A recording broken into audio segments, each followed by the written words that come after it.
오늘은 2024년 11월 15일에 미국 주식시장 동향과 주요 이슈를 심층 분석해 보겠습니다. 오늘 시장은 하락세로 마감했지만 이면에는 복합적인 경제적, 정치적 요인들이 얽혀 있습니다. 과연 오늘의 하락은 단순한 조정일까요? 아니면 새로운 방향성을 암시하는 신호일까요? 함께 알아보겠습니다. 오늘 시장은 주요 지수가 모두 하락세를 기록했습니다.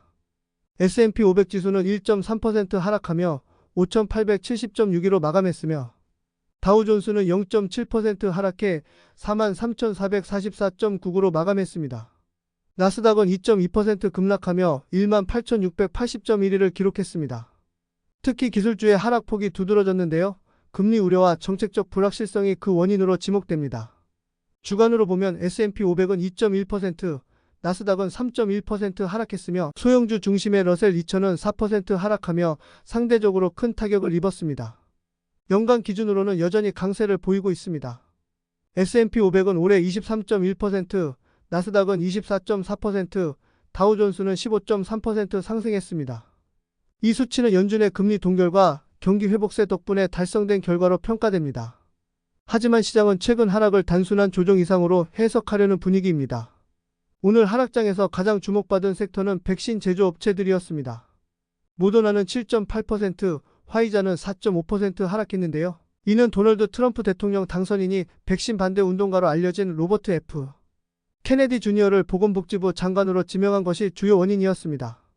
이 발표는 백신 정책의 방향이 크게 바뀔 수 있다는 우려를 시장에 던졌습니다.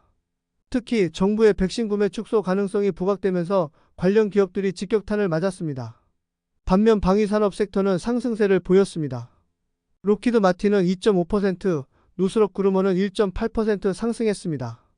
중동 지역에서의 군사적 긴장 고조와 방위 예산 확대 가능성이 긍정적으로 작용한 것으로 보입니다.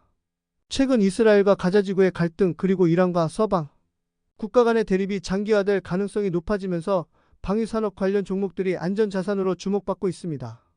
오늘의 시장을 움직인 배경에는 경제적 요인들이 복잡하게 얽혀 있었습니다. 이번 주 발표된 경제 지표들은 대부분 예상치를 상회했습니다.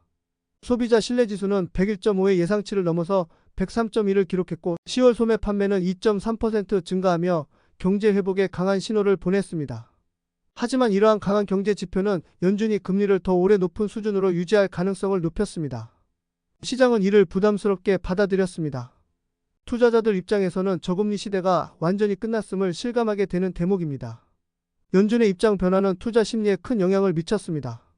제롬 파월 의장은 최근 발언에서 현재의 금리가 충분히 제약적인지 확신할 수 없다며 추가 금리 인상의 가능성을 배제하지 않았습니다. 특히 노동시장이 여전히 강세를 유지하고 있다는 점이 문제로 지적되었습니다. 이는 인플레이션 압력이 예상보다 오래 지속될 가능성을 시사합니다. 억만장자 투자자 빌 에크먼은 오늘 CNBC와의 인터뷰에서 기술주의 밸류에이션이 여전히 높다고 경고했습니다. 그는 연준의 긴축 정책이 지속되는 상황에서 기술주 중심의 나스닥은 과대평가되었으며 투자자들이 이 점을 충분히 인식하지 못하고 있다고 언급했습니다. 그의 발언은 기술주 하락에 추가적인 압력을 가한 것으로 보입니다. 이제 앞으로의 시장 전망에 대해 이야기해 보겠습니다. 단기적으로는 시장의 변동성이 커질 가능성이 높습니다. 다음 주 발표될 개인소비지출 PC 물가지수와 11월 제조업 PMI는 시장의 방향성을 결정짓는 중요한 지표가 될 것입니다. 특히 PC 물가지수는 연준이 금리 정책을 조정하는 데 있어 핵심적으로 참고하는 데이터이기 때문에 더욱 주목해야 합니다. 연말 랠리에 대한 기대는 여전히 남아 있습니다. 역사적으로 11월과 12월은 강세장이 나타나는 경향이 있습니다. 연간 상승세를 유지하고 있는 현재 지수 흐름도 이를 뒷받침합니다. 하지만 기술주 조정 가능성은 경계해야 할 부분입니다. 밸류에이션이 높은 기술주들은 금리 상승에 취약하기 때문입니다. 반면 헬스케어나 방위산업과 같은 방어적인 섹터는 안정적인 투자처로 주목받고 있습니다. 마지막으로 투자자분들께 드리고 싶은 메시지는 시장 변동성 속에서도 냉정하게 데이터를 분석하고 자신의 투자 전략을 점검하는 것입니다. 오늘의 하락은 단기적인 조정일 가능성이 크지만 중장기적인 경제 흐름과 연준의 정책 방향을 주의 깊게 살펴보는 것이 중요합니다. 오늘 준비한 내용은 여기까지입니다. 다음 주에도 신속하고 정확한 분석으로 찾아뵙겠습니다. 구독과 좋아요로 더 많은 분들이 이 정보를 받을 수 있도록 도와주시기 바랍니다.